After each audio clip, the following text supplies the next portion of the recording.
रात का सन्नाटा जब गहराता है तो इंसानी दिमाग अजीब हरकतें करने लगता है। हमें लगता है कि जो आवाज़ें हमें सुनाई दे रही है वो हमारा वहम है, लेकिन क्या वाकई में वो वहम होता है? आज की रात मैं आपको किसी काल्पनिक कहानी की दुनिया में नहीं ले जा रहा। आज मैं आपको ले चलूंगा साल 2022 की उस सर्द रात में, जहां प्रदेश के एक हाईवे पर दो दोस्तों के साथ कुछ ऐसा हुआ जिसने विज्ञान के सारे दावों को हमेशा के लिए दफन कर दिया। आकाश और विवेक, दो ऐसे लड़के जो भूत प्रेत की बातों पर सिर्फ हंसा करते थे। उस रात के बाद उनकी हंसी हमेशा के लिए गायब हो गई। अगर आपके आसपास कोई खिड़की खुली है तो उसे बंद कर लीजिए, क्योंकि आज का सफर बहुत लंबा और खौफनाक होने वाला है। तो चलिए कहानी शुरू करते हैं।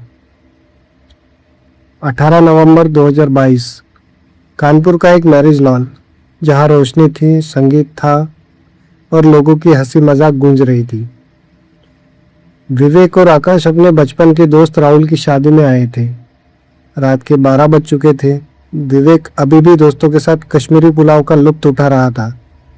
तभी आकाश ने उसकी कलाई पकड़ी और घड़ी की तरफ इशारा किया। भाई विवेक, बहुत देर हो गई है। सुबह ठीक 9 बजे लखनऊ में मेरा विप्रो का फाइनल इंटरव्यू है। यह नौकरी मेरे लिए कितनी ज़रूरी है तू जानता है ना। अब निकलना होगा यार। अरे रुकना यार, इतनी ठंड में रात को हाईवे पर बाइक चलाना बेवकूफ़ी है। कोहरा देख कितना गाढ़ा है। सुबह 5 बजे निकलेंगे, 2 घंटे में पहुंच जाएंगे। आकाश परेशान होकर बोला, नहीं भाई, रिस्क नहीं ले सकती। कोहरे में सुबह गाड़ी और धीमी चलेगी। अभी निकलेंगे तो आराम से 3-4 बजे तक पहुंचकर 2 घंटे सो भी जाऊंगा। प्लीज़ यार। विवेक मना नहीं कर पाया। उसने अपनी भारी भरकम बुलेट की चाबी निकाली। दोनों ने जैकेट की चेन ऊपर तक चढ़ाई, दस्ताने पहने, हेलमेट लगाया और कानपुर की उस चकाचौंध से निकलकर सीधे उस हाईवे की तरफ बढ़ गए, जहां सिर्फ और सिर्फ खामोशी उनका इंतजार कर रही थी। शहर की लाइटें पीछे छूट चुकी थी। अब सामने था कानपुर लखनऊ हाईवे। कोहरा इतना घना था कि बुलेट की पीली लाइट उस सफेद चादर को चीर नहीं पा रही थी। हर 5 सेकंड में विवेक को अपने हेलमेट का शीशा हाथ से साफ करना पड़ रहा था, क्योंकि उस पर ओस जम रही थी। कभी लगभग रात के 1:15 बजे जब वो लोग उन्नाव जिले के बॉर्डर के पास पहुंचे तो अचानक हवा का रुख बदल गया। गाड़ी चला रहा विवेक को अचानक एक बहुत अजीब सी महक आई। वो महक ऐसी थी मानो कोई पुराना चमड़ा या मांस सड़ रहा हो। उसने अपनी नाक सिकोड़ी और विवेक चिल्लाते हुए हवा के शोर के बीच बोला, आकाश, तुझे कुछ सड़ने की बदबू आ रही है क्या रे? पीछे कोई मरा हुआ जानवर है क्या? आकाश, नहीं तो, मुझे तो सिर्फ ठंड लग रही है भाई। तू गाड़ी भगा, जल्दी घर पहुंच। गाड़ी आगे बढ़ती रही। अचानक एक बड़े से पीपल के पेड़ के नीचे, जहां हाईवे की एक स्ट्रीट लाइट बार बार झपक रही थी, विवेक ने ब्रेक पर पैर रख दिया। जहां सड़क के बिल्कुल किनारे एक औरत पीठ मोड़े खड़ी थी। सर्दियों की उस कपा देने वाली रात में जहां तापमान 8 डिग्री था, उस औरत ने सिर्फ एक पतली सफेद सूती साड़ी पहनी थी। उसका बदन ठंड से कांप नहीं रहा था, तो वो तो बिल्कुल स्थिर था। विवेक ने कहा, अरे यार, इतनी ठंड में रात को यहाँ कोई औरत अकेली? कोई मुसीबत में लग रही है। आकाश घबराकर विवेक का जैकेट खींचते हुए, विवेक पागल है क्या? गाड़ी मत रोक। हाईवे पर लूटपाट करने वाले ऐसे ही जाल बिछाते हैं, चल यहाँ से। लेकिन विवेक ने गाड़ी रोक दी। जैसे ही बाइक रुकी, वह औरत धीरे से घूमी। कोहरे और झपकती लाइट के बीच उसका चेहरा साफ नहीं दिख रहा था, लेकिन ऐसा लग रहा था कि वह बहुत बूढ़ी है। उसने अपने साड़ी का पन्नू अपने चेहरे पर इस तरह डाला हुआ था कि सिर्फ उसकी सूखी हुई ठुड्डी दिखाई दे रही थी। उसने अपने सूखी दरारों भरी आवाज में कहा, बेटा, आगे गंगा का जो पुल है, बस वही छोड़ दो। मेरी बेटी अस्पताल में है, कोई गाड़ी नहीं मिल रही। उसकी आवाज में एक अजीब सा खिंचाव था, जैसे कोई इंसान नहीं बल्कि कोई पुरानी टेप रिकॉर्डर की रील धीरे धीरे चल रही हो। विवेक का दिल पिघल गया।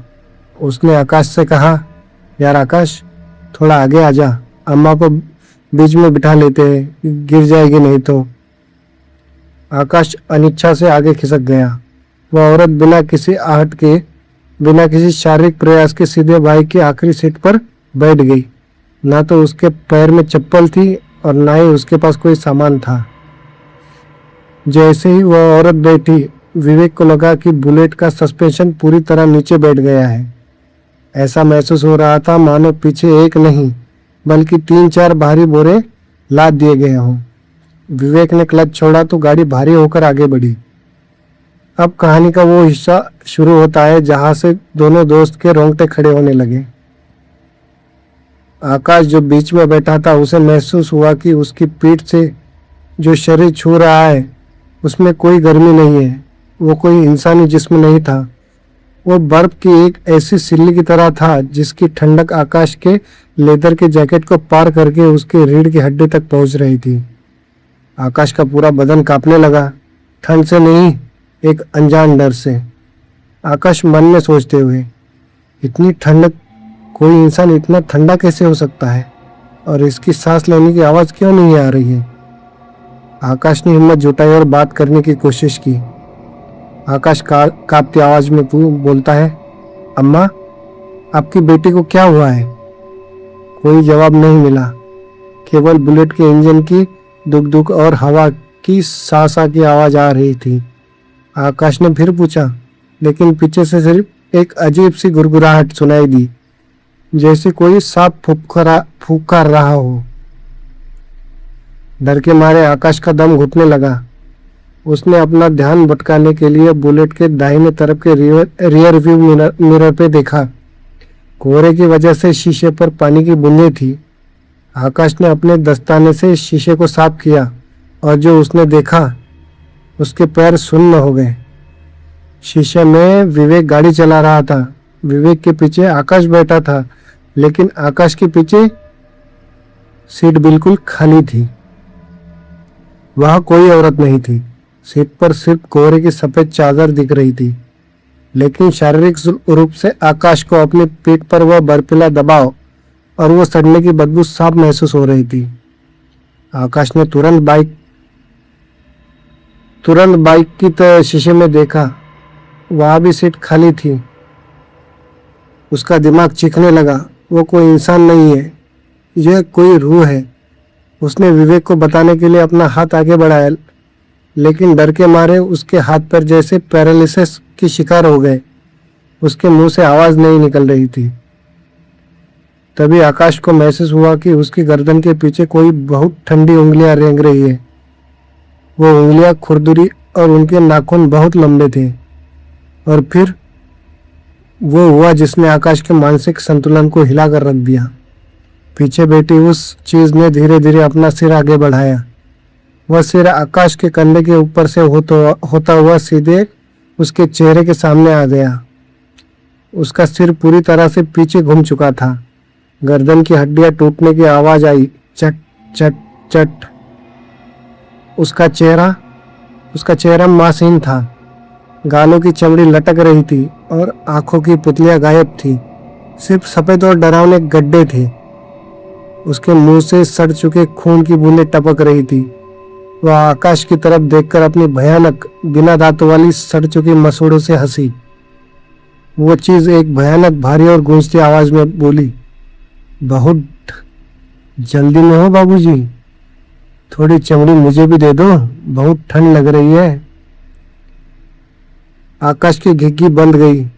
उसने अपनी पूरी ताकत समेटी और विवेक के हेलमेट पर जोर से हाथ मारा। आकाश पागलों की तरह चीखते हुए बोला, विवेक गाड़ी भगा, पीछे मत देखना, हनुमान चालीसा पढ़, वो इंसान नहीं है, विवेक गाड़ी भगा। विवेक ने जैसे आकाश की चीख सुनी, उसने गलती से साइड मिरर में देख लिया। मिरर में भले ही कोई नहीं दिख रहा हो, लेकिन जब उसने अपनी गर्दन थोड़ी घुमाई तो उसने आकाश के कंधे पर मंडराता हुआ खोपड़ी जैसा जला हुआ चेहरा दिखाई दे गया। विवेक के हाथ से हैंडल छूटते छूटते बचा। उसने अपनी जिंदगी में कभी इतनी दहशत महसूस नहीं की थी। उसने बुलेट का थ्रॉटल पूरी ताकत से खींच दिया। बुलेट का इंजन जोर जोर से गरजा और बाइक 110-120 की रफ्तार से कोहरे को चीरते हुए भागने लगी। पीछे बैठी वो बला अब जोर जोर से हंसने लगी थी। उसकी हंसी पूरे हाईवे पर गूंज रही थी। आकाश ने अपनी आंखें बंद कर ली और चिल्ला चिल्ला कर हनुमान चालीसा पढ़ने लगा। भूत पिचाच निकट नहीं आवे, महावीर जब नाम सुनावे।